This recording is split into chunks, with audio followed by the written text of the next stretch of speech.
Bonjour, bonjour, je suis très heureux de vous retrouver. School TV Le Mag, 30 minutes consacrées à l'éducation de vos enfants, une thématique forte à chaque fois, et puis bien sûr une initiative sur le plan local et ou national avec Alix Nguyen. Alix. Salut. Salut. Tout va bien? Tout va très bien, toi? Très bien. Tu viens plus au soir, dis donc.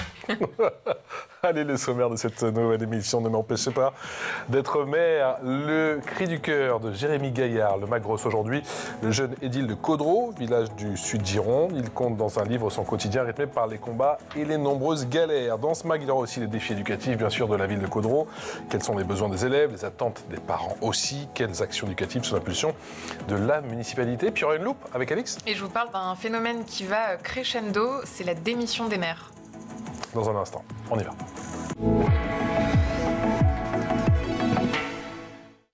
Et on est en Skype avec Jérémy Gaillard. Bonjour. Bonjour, monsieur le maire. Bonjour. Merci d'avoir accepté notre invitation, maire de Caudreau. Je rappelle l'intitulé de votre livre, Ne m'empêchez pas d'être maire. C'est au, comment on dit, Cairn Édition? Oui, c'est ça, Cairn Édition. Cairn Édition. Bonjour, monsieur le maire, merci d'être avec nous. Aujourd'hui, on vous parle plus encore de votre traversée, de votre périple à pied de Caudreau jusqu'à Paris, en gros 640 km, ou de votre petit passage en mode Beatles? C'était aussi récemment. Alors, on me parle encore un petit peu du périple jusqu'à Paris, même si pour moi ça paraît déjà loin. C'était il y a 1 an et demi, 2 ans. Ouais. Ça me paraît déjà loin. On est vite rattrapé par le quotidien quand on est maire. On a un rythme de vie assez chargé, donc on est plus focalisé sur le présent et sur les mois à venir que sur ce qu'on a fait auparavant. On rappelle, parce qu'on parle beaucoup de cette traversée, si je puis dire, de cette marche de 640 km à pied tous les jours, ça avait été très médiatisé. Vous avez fait le buzz, comme on dit, mais on n'oublie pas que vous aviez été reçu à l'Élysée.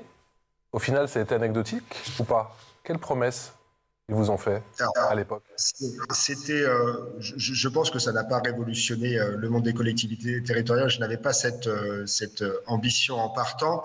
Et puis, je pense que le temps a montré que sans doute le mandat de l'actuel président de la République a été loupé dans son rendez-vous avec les territoires. Par contre, j'ai beaucoup gagné au niveau de ma population, au niveau de la crédibilité de ma fonction, et de montrer aussi à nos habitants, dans un temps où on remet beaucoup en question les politiques et les élus, de montrer qu'on a encore beaucoup d'élus en France qui sont investis pour améliorer le quotidien de leurs habitants et qui sont dévoués pour eux. Et ça, c'était vraiment le point principal. C'est sans doute la conséquence qui, aujourd'hui, perdure dans le temps. Parce qu'il y a un doute auprès de ces administrés quand on est tout jeune maire. Allez, vous avez la toute jeune quarantaine, je vois 42 ans. Oui, alors on a l'avantage et l'inconvénient de la jeunesse, parce qu'on nous pardonne plus peut-être parce qu'on est jeune en se disant que c'est déjà bien d'y aller, mais effectivement, nous en plus on est en ruralité, donc souvent c'est difficile de constituer des listes, on n'a pas forcément d'opposition. Moi je suis arrivé maire, j'ai été le seul à avoir envie de me présenter sur le poste, donc forcément il y a une légitimité qui est moindre au départ, et toutes ces actions menées, elles nous ont permis avec le temps quand même de montrer qu'on était à notre place et qu'on la méritait, et que les efforts qu'on faisait étaient compatibles avec ce qui était attendu. Pourquoi avez-vous souhaité continuer votre quotidien dans un livre et pas vous contenter du blog au final? Non. Alors, le livre, c'est aussi une démarche extérieure, puisque c'est un éditeur qui m'a contacté pour pouvoir raconter effectivement mon expérience. Mais c'est toujours dans cette même logique. Effectivement, j'aime bien faire de la pédagogie aussi auprès de mes habitants pour qu'ils... J'ai pas de souci à ce qu'on soit jugé, c'est important, c'est normal en tant qu'élu qu'on soit jugé sur notre travail, mais aussi de donner des fois des clés de compréhension sur pourquoi on n'arrive pas peut-être à être à la hauteur de ce qu'on attend de nous dans certaines situations. Vous avez été élu maire en 2020, sans expérience politique. Qu'est-ce qui vous a poussé à vous lancer ? Déjà, c'est un peu c'est des concours de circonstances, puisque c'est l'ancien maire qui ne s'est pas représenté. Donc, moi, j'avais pas forcément prévu d'être maire. L'ancien maire ne souhaitait pas repartir avec son ancienne équipe, et il a fallu faire un peu un appel à candidature au sein de la population. Et on se retrouvait une quinzaine d'habitants qui ne se connaissaient pas forcément à s'inscrire à un soir de réunion publique sur une liste. On a constitué un programme, on s'est vu fréquemment, et de là est née l'équipe municipale qui s'est présentée aux élections suivantes. Mais c'est vraiment un concours de circonstances, puisque j'aurais dit toujours que le soir de cette réunion publique, j'étais sur mon canapé à hésiter entre Netflix et cette réunion, et finalement je pense que j'ai fait le bon choix, puisque ça a complètement modifié ma trajectoire de vie en suivant. Et justement, quelle était l'image que vous aviez de la fonction de maire avant de l'exercer et comment celle-ci a évolué depuis? J'avais forcément cette vision de proximité. Je pense que le maire reste un élu de proximité. C'est ce qui plaît aussi, hein. C'est pour ça que moi j'ai eu cette envie. Je savais qu'il y aurait du contact humain, je savais que ça serait dense. Peut-être que la seule surprise quand j'ai exercé mon mandat, c'est de me rendre compte que le maire avait peut-être pas les coudées aussi franches que ce que j'aurais pu penser. Ça, c'est le premier point. Et puis effectivement, la rigidité un petit peu du milieu dans lequel on essaye de faire bouger les lignes. C'est quand même compliqué de sortir des projets, c'est quand même compliqué de faire avancer les choses. Les moyens ont tendance à s'amoindrir. Donc là, c'est compliqué. C'est peut-être là où ça a été le plus compliqué sur la prise de poste. Qu'est-ce qui était le plus compliqué? Qu'est-ce qui est le plus compliqué justement dans votre quotidien? Qu'est-ce qui était le plus compliqué à relater? Est-ce qu'il y a des passages où vous avez dit, ça je vais peut-être pas le raconter? Alors, peut-être le plus compliqué pour moi, ça a été de penser qu'il était facile en travaillant et en œuvrant pour tout le monde de faire l'unanimité. Et là, je me suis rendu compte que non, c'était pas aussi simple. C'est peut-être un peu naïf, mais quand on est maire, on fait des choix. On n'a pas des moyens démesurés, donc on doit prioriser, on doit savoir dire non. Donc peut-être que ça a été un peu dur, l'exposition publique, accepter que on puisse être critiqué sur les réseaux sociaux de manière parfois injuste. C'est probablement l'aspect le plus compliqué. Et après, c'est la notion aussi le décalage entre les besoins de notre époque. On doit faire avancer les choses rapidement. Il y a des vrais sujets, il y a des vrais défis, que ce soit sur l'éducation, on y reviendra, mais sur la transition écologique. Il y a beaucoup de choses à faire évoluer rapidement et on se rend compte que le système dans lequel on agit nous permet pas d'œuvrer aussi vite qu'on le devrait. On doit aller faire des demandes de subventions, on nous demande de faire des études, on n'a pas l'argent qu'il faudrait pour faire. Donc tout ça, ça nous fait prendre du retard et forcément ça crée une frustration sur notre population qui peut nous impacter au quotidien. Laissez-nous travailler au final, c'est votre cri du cœur, c'est votre leitmotiv? Oui, c'est ça, faites-nous confiance en fait. J'ai vraiment l'impression qu'on a du mal à nous faire confiance en tant que maire et qu'il faudrait, c'est très français, c'est le centralisme un peu jacobin français qui veut qu'on ait une tête pensante et que nous derrière on exécute. Mais je pense que ce serait bien de nous faire un peu plus confiance. On ne ferait pas différemment de ce qu'on fait, mais par contre on le ferait mieux et sans doute plus vite. Et le manque d'autonomie que vous évoquez, dans quelle mesure est-ce qu'il vous frustre, vous? Vous avez des exemples de sujets concrets? Alors moi, je vais prendre un exemple très concret. Quand on a eu la guerre en Ukraine et l'augmentation de tous les coûts d'énergie, nous, on a multiplié la facture d'électricité et de gaz. Le prix était multiplié par 3 ou 4. On n'avait pas de bouclier tarifaire pour les collectivités. On a voulu engager des gros travaux de rénovation énergétique de nos bâtiments. Il a fallu 3 ans avant de démarrer les travaux. C'est-à-dire qu'on nous a demandé un diagnostic pour pouvoir faire une demande de subvention, mais il fallait faire une demande de subvention sur notre étude. Donc, une fois qu'on a eu la demande de subvention sur l'étude, on a fait l'étude. Une fois qu'on a fait l'étude, on a fait la demande de subvention pour les travaux. Et une fois qu'on a eu la subvention pour les travaux, on a fait les travaux. Sauf qu'en soi, ce qu'on aurait pu faire sans doute en 1 an, on l'a fait en 3. Quelles sont les raisons, Jérémy Gaillard, selon vous, quelles sont les raisons de la perte d'attractivité concernant le mandat de maire? Oui, je pense qu'il n'y a pas de réponse universelle là-dessus. Je pense que c'est aussi, on a une crise du bénévolat en France et on le ressent peut-être qu'aujourd'hui les gens sont un peu plus centrés sur leur bien-être personnel, leur bien-être individuel et s'épanouissent moins, se réalisent moins au travers de l'autre. Donc ça peut être un premier aspect sur les vocations. Après, il y a une usure. Aujourd'hui, il y a une usure mentale, physique, qui est sans doute plus importante quand on est maire aujourd'hui que quand on l'était il y a 20 ou 30 ans, puisque de toute façon tous les sondages, toutes les récentes enquêtes montrent que aujourd'hui être élu, c'est considérer qu'on va sacrifier une partie de sa santé mentale et physique. Donc ça, il faut l'accepter. Et puis effectivement, je pense qu'aujourd'hui, quand on est élu et quand on est maire, on a plus les inconvénients de la fonction sans les avantages. C'est-à-dire que jusqu'à une certaine époque, on pouvait faire quand même beaucoup de choses dans sa commune, donc les inconvénients étaient contrebalancés par la capacité de faire. Aujourd'hui, on a beaucoup d'inconvénients avec une capacité de faire moindre, donc forcément la balance elle est plus déficitaire et je pense que ça engendre beaucoup de soucis. Je pense qu'aussi un dernier point important qu'on évoque assez peu, c'est que être maire, c'est aussi manager une équipe. Et c'est pas toujours facile, effectivement, dans la société actuelle, de gérer l'autre, la relation à l'autre. Et beaucoup de mes collègues aussi ont arrêté ou ont dû arrêter par rapport à des dissensions en interne. Gérer l'humain, encore et toujours. Vous restez avec nous, c'est l'heure de la loupe.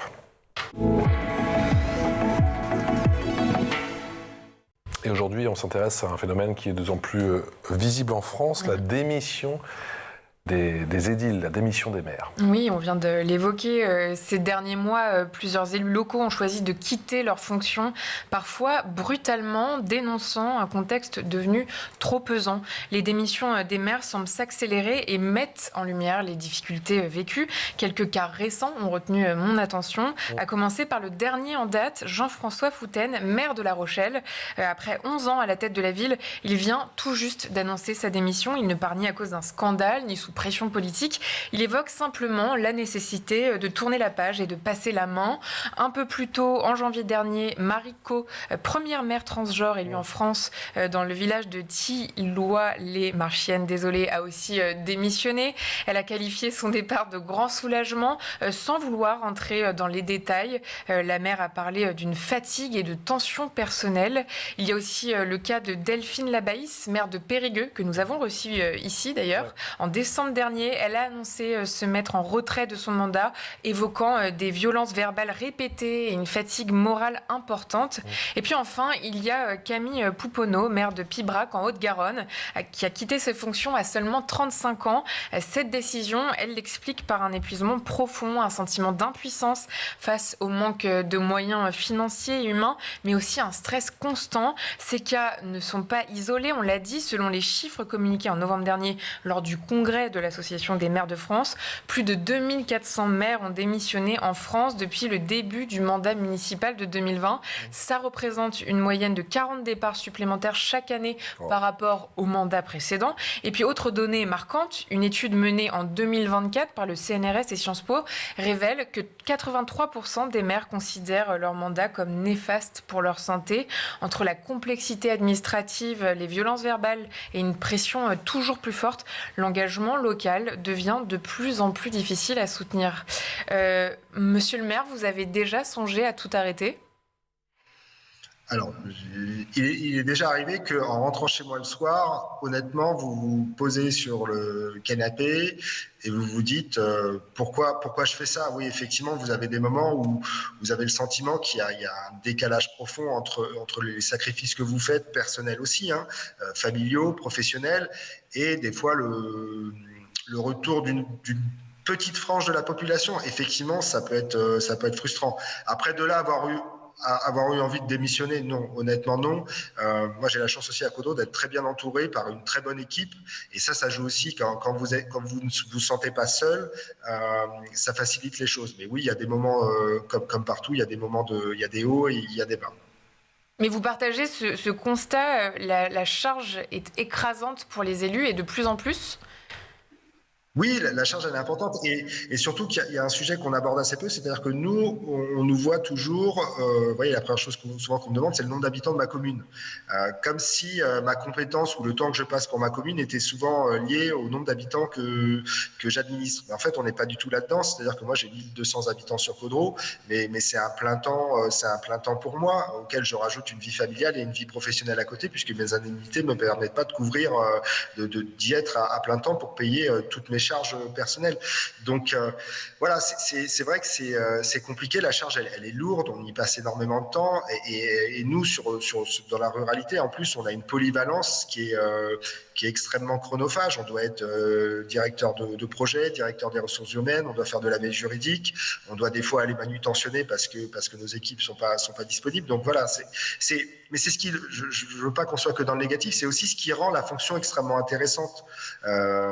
C'est cette densité, et c'est extrêmement enrichissant aussi quand même le fait d'être maire. C'est aussi pour ça que beaucoup continuent, même si c'est difficile.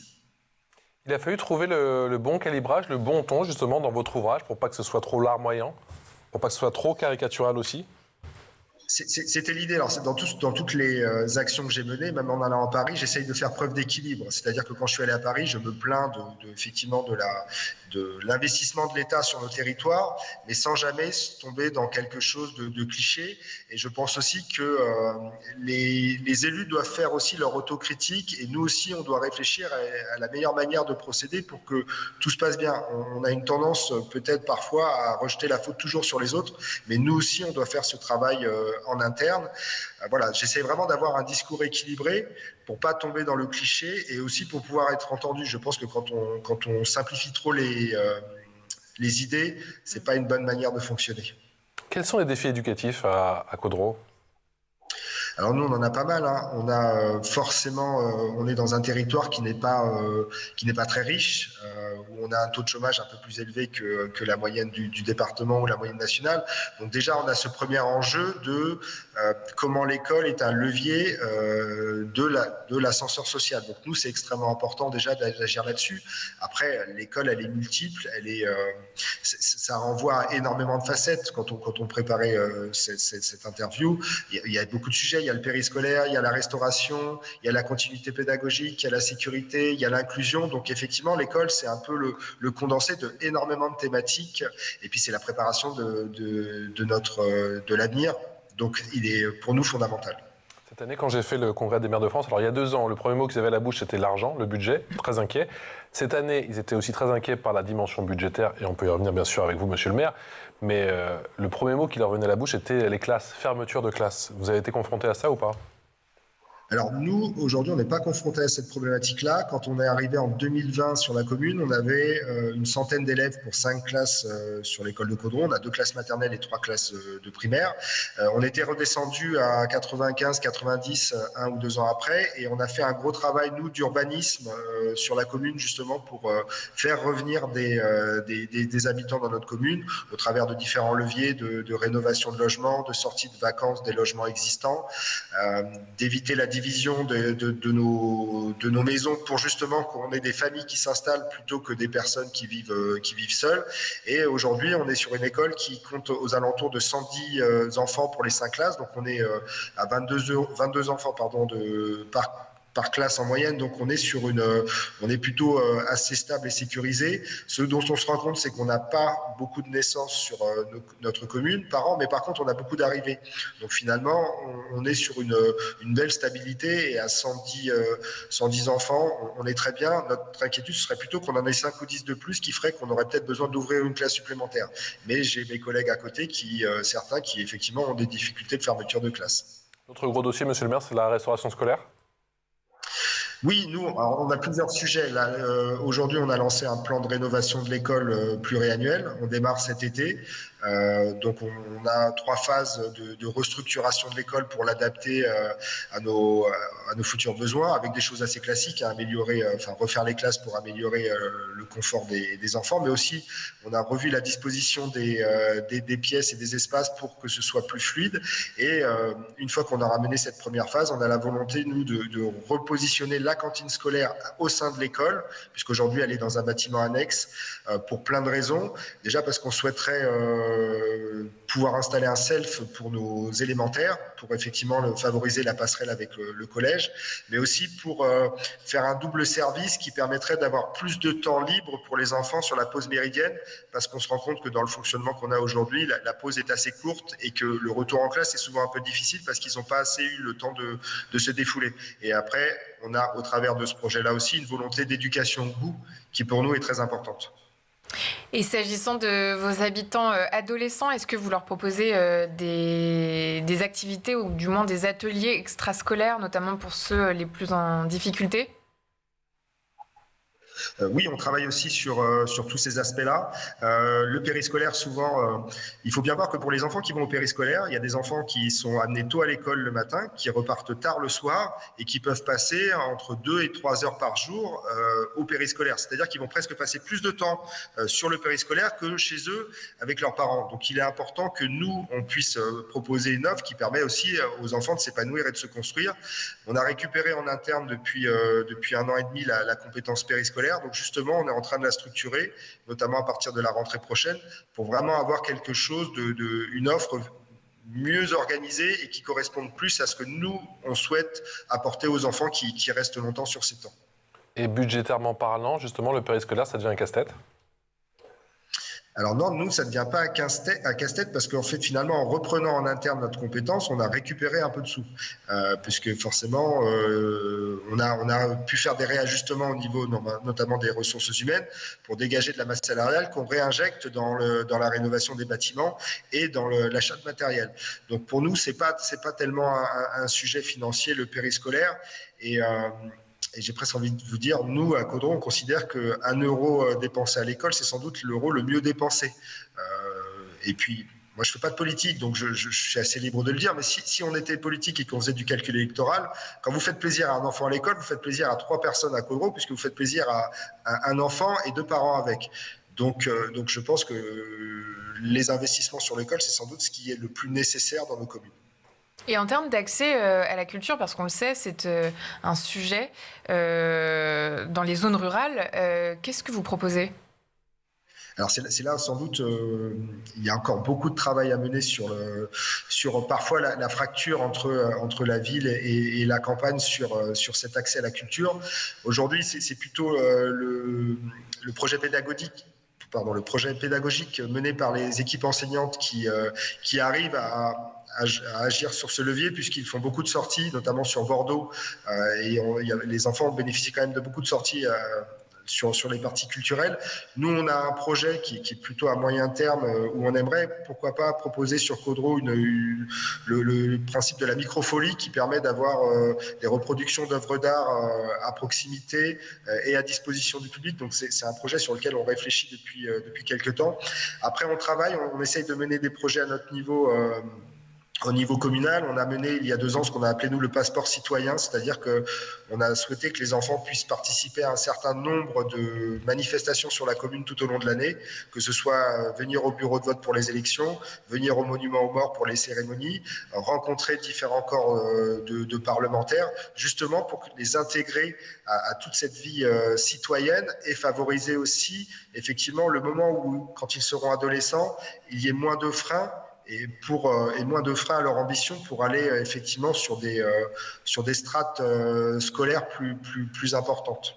Justement, il y a un travail de pédagogie à faire et à rabâcher, si je puis dire, auprès de votre jeune public, auprès de votre jeunesse concernant justement le champ des possibles et de ne pas faire de complexe avec la ville.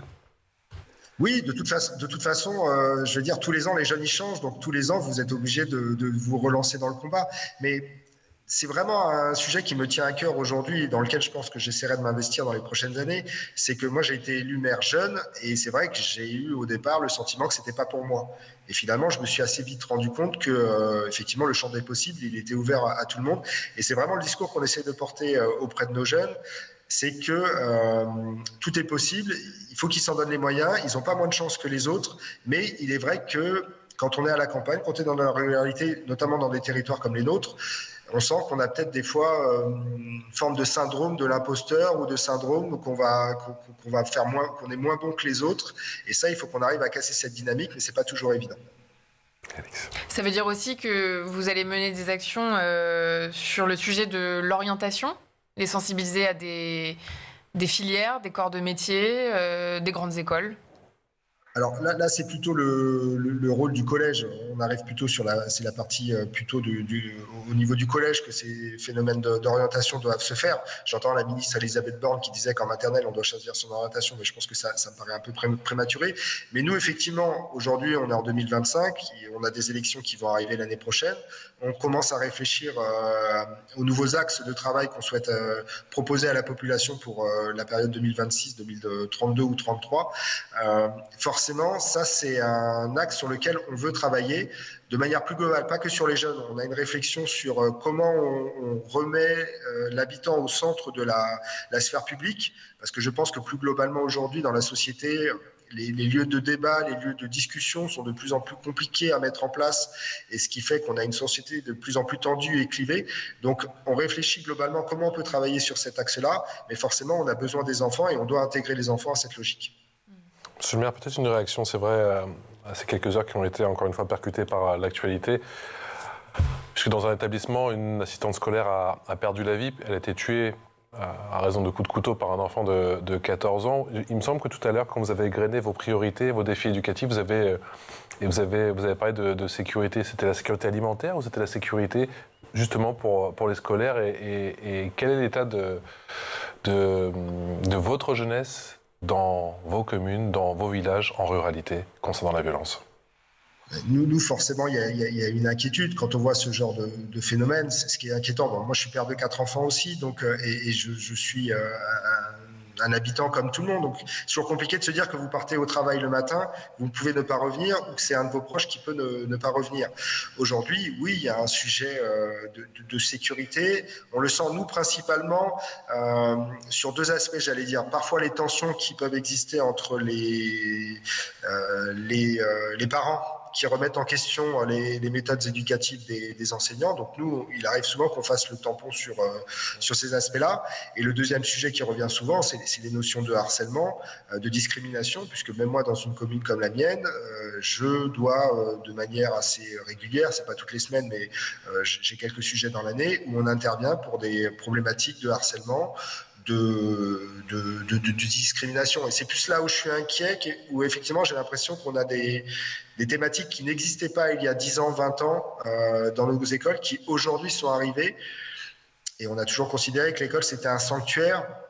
Et c'est vrai qu'on a l'impression que le sanctuaire aujourd'hui, il a du mal à laisser le reste à l'extérieur.